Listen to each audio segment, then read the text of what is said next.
de este podcast.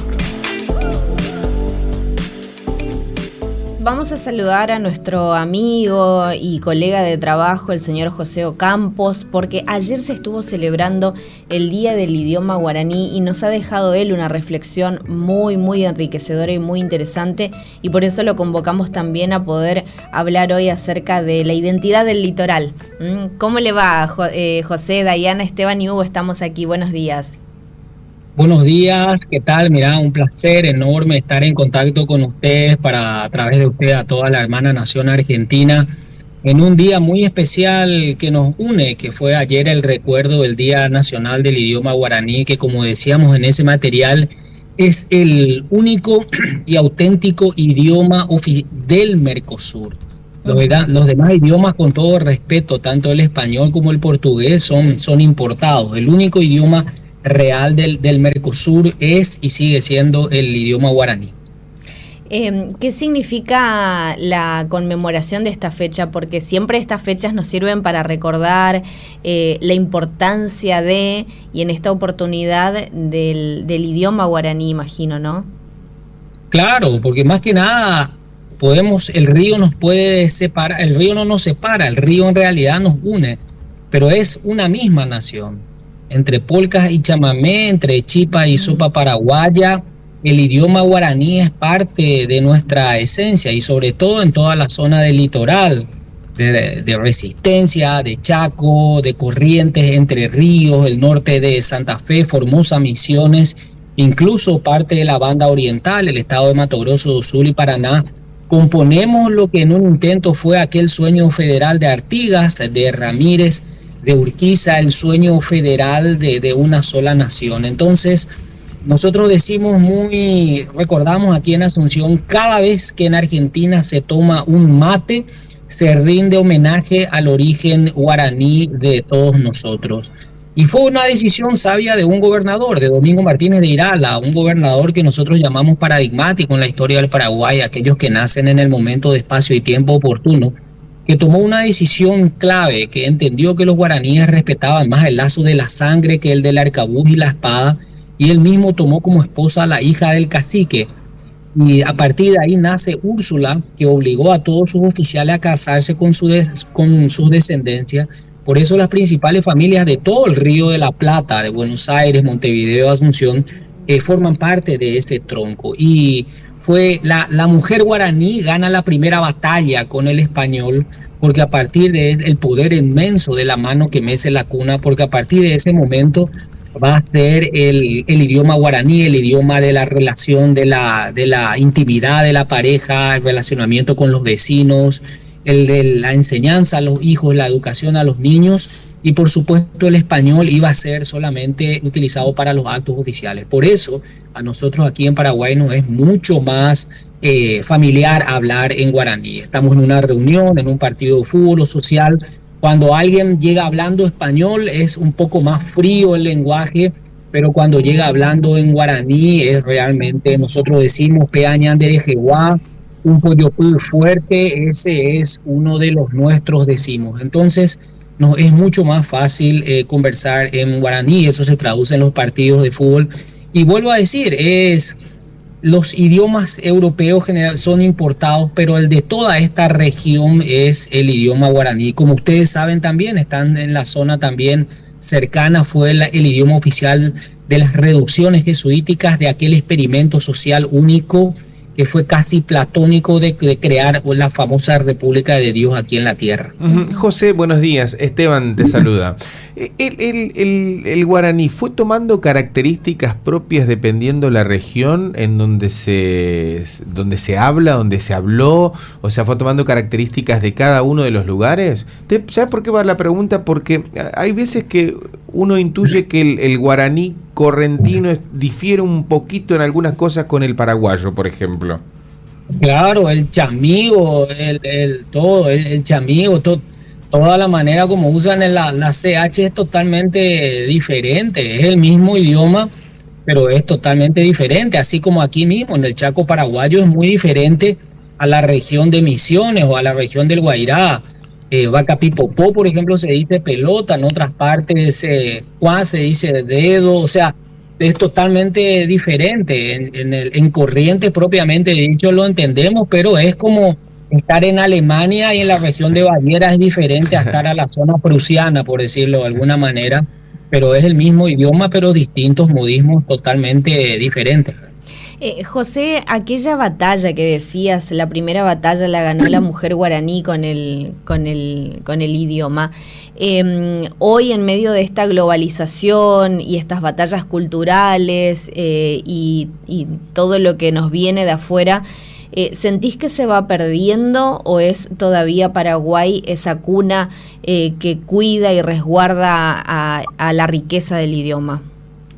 Sabes que ayer yo decía ese comentario en un debate histórico. Paraguay es la última resistencia de la identidad real argentina.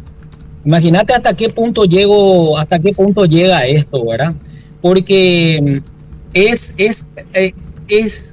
el sueño federal de Artigas, el sueño federal de Urquiza, el coronel Felipe Varela, de resistencia, aquel espíritu unitario porteño, de defender la autonomía federal de las Provincias Unidas, que se intentó hacer en un momento dado. La única resistencia que mantiene su identidad original guaraní, con sus costumbres, respeto a la familia, respeto a la iglesia, respeto aún a los valores. Ustedes saben que todavía somos, creo, el país más conservador de América. Es aún aquí en el Paraguay. Por eso decimos orgullosos de la última resistencia de la cultura realmente argentina, sobre todo del norte, de la zona del río Paraná y Paraguay, es la última resistencia cultural de toda esta región. Somos una misma nación. Las fronteras las construyeron los hombres, pero al hablar de Formosa, Corrientes, Entre Ríos, Misiones, el norte de Santa Fe, Chaco y Paraguay, es una misma nación. Hablamos de la misma manera, comemos chipa, sopa paraguaya, tomamos mate, tereré, decimos chamigo, todo es lo mismo, somos la misma familia. Vos sabés que, José, mientras estás hablando, uno va cayendo en cuenta y va tomando dimensión de todo esto que decís, porque es así, o sea, uno se ve más reflejado con el paraguayo que con el porteño. O sea, nosotros los chaqueños, los correntinos, tenemos muchas más cosas en común con ustedes que con los porteños. Y esto tiene que ver un poco con esto que decís, con la cultura, con la cultura y con el idioma sobre todo, ¿no? Sobre todo que hasta ahora mismo ustedes y nosotros padecemos una causa común. Hasta el mismo día de hoy el puerto ignora todo lo que es el norte argentino. Uh-huh. Solamente existe Capital Federal en sus noticieros y en todas sus publicaciones de diario. El resto un poco Bariloche en invierno y un poco ni siquiera es Mar del Plata, es Punta del Este en verano. El resto no existe. Y bueno, de la misma manera históricamente el Paraguay, por mantener su autonomía en aquella alianza con Corrientes, Entre Ríos contra Buenos Aires, pagó muy caro el derecho de ver independiente su bandera.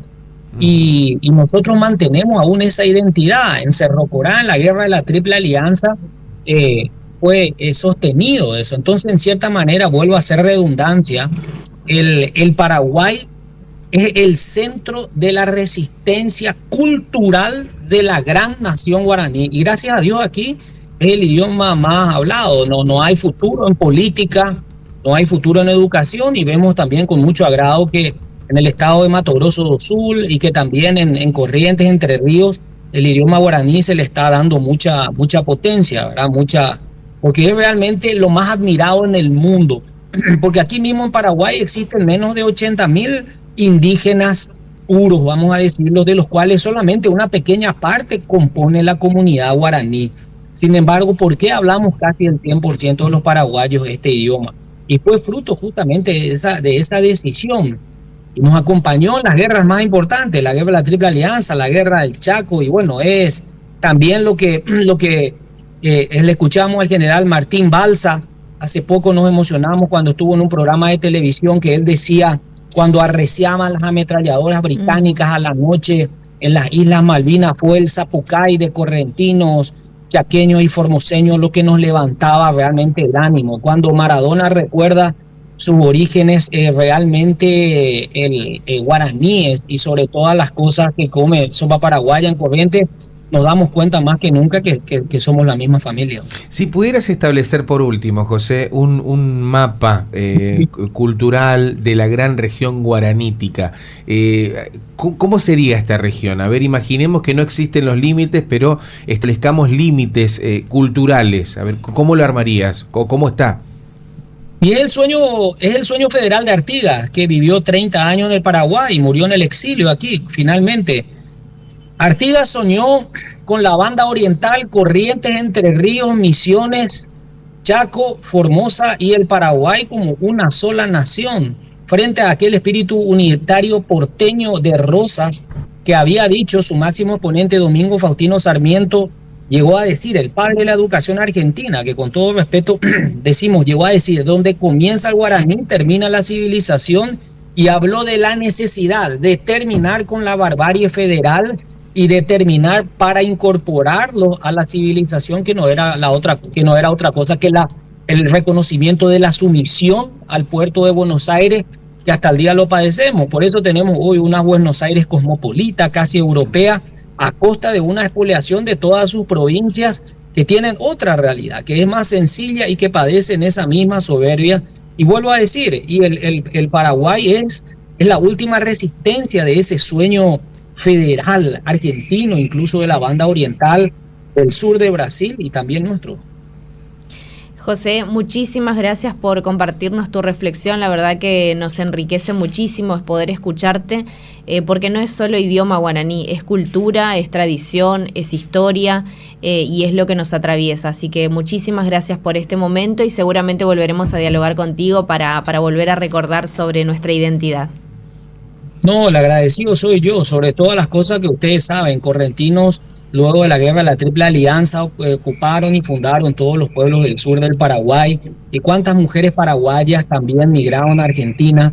Gente que solamente conoce del trabajo, que nunca se queja, que solamente reconoce sacar adelante su hogar, que mientras otros piensan en hacer huelga o manifestarse, solamente ella conoce del trabajo. Parte de lo que el Papa Francisco vino a reconocer aquí en la Virgen de Caacupé, y el meritorio es eso. Nosotros en Paraguay somos gente sencilla, trabajadora, que tenemos códigos muy, muy, muy loables, que uno de ellos principalmente es la lealtad. Muchísimas gracias. Gracias, José, gracias. José Ocampos dialogando con nosotros, hablando acerca del idioma guaraní. Ayer se celebró el Día Nacional, esta identidad del litoral, ¿no? Me quiero quedar con esto último que decía, somos una misma nación y Paraguay hoy es el centro de la resistencia de la cultura guaraní. Nordeste Podcast. Los mejores momentos de la radio de tu vida. Nordeste y vos. ¿Conectados? Siempre.